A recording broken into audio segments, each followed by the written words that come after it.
Coach Kyle Nash with the Black and Gold Banneret. Thanks for talking to us here.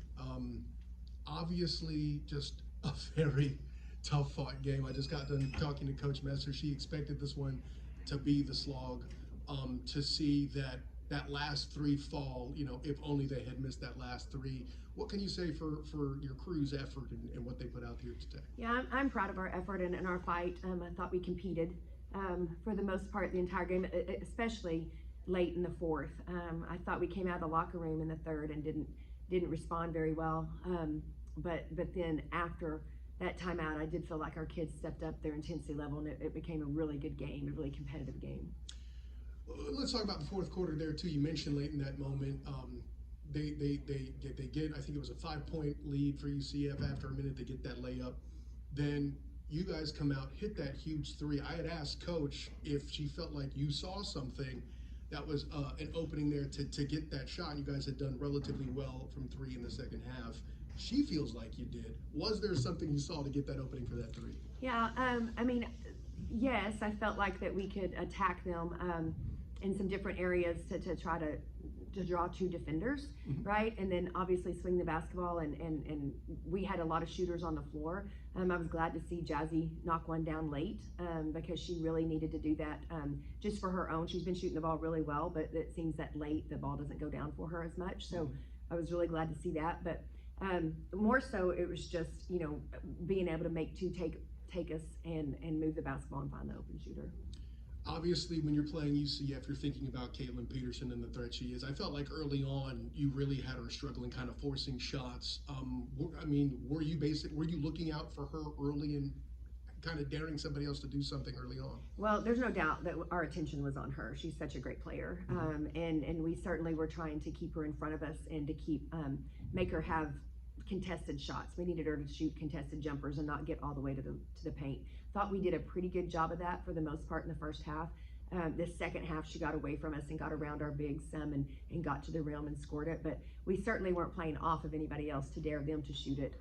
We were just trying to keep them in front of us and make them shoot contested jumpers. No, I'm glad you clarified that. Yeah, I didn't mean to intend that you were. It's like I dare you. Yeah. I didn't mean it like that. No, thank you, Coach. I appreciate it. I kind of felt like, and this is just me, budding basketball guy. If I get the opportunity to ask someone who knows something, I ask the question. It felt to me like you guys kind of had second chance opportunities low, but they didn't always fall. Was that what you saw? I guess I'll ask the question. So yes, at halftime we absolutely addressed that because I believe we were doing a great job on the offensive boards. I think we had 7 offensive rebounds in the first half and had 0 second chance opportunities. We actually just talked about that and worked on it a couple of days ago in practice because that was a problem for us against Cincy as well, is that we had second chance opportunities and we're just not getting any payoff from that. We missed a lot of bunnies in the paint early, especially in the first half. And I thought Maya Pete stepped up in the second half and made a couple of them that helped us. But when we get 2 feet in the paint and open looks, man, we got to make those shots. I mean, we're not going to get better shots than 2 feet from the basket. I appreciate your use of the term buddies. My coach used to use that when I was playing in high school. I appreciate that. I'll kind of wrap with this. In a game this close, it comes down to little things.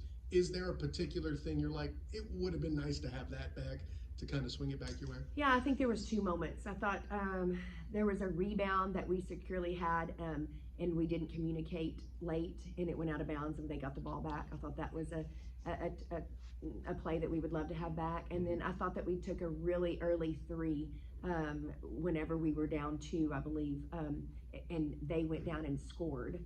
And it made it a 2-possession game with about 3 minutes to go. And that was really tough because, points were hard to come by in this game for both teams. And so when it grew to be a 2-possession game, now we're playing from behind the whole time and having to really get a bucket stop and a bucket, and we did.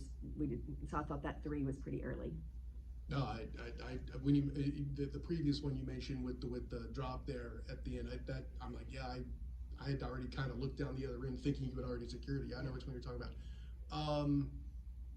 From this, I'll say this. Coach Messer, before you came in, had said that your group, in her opinion, is the most dangerous team in the upcoming tournament with what you guys can do, the way you guys slog.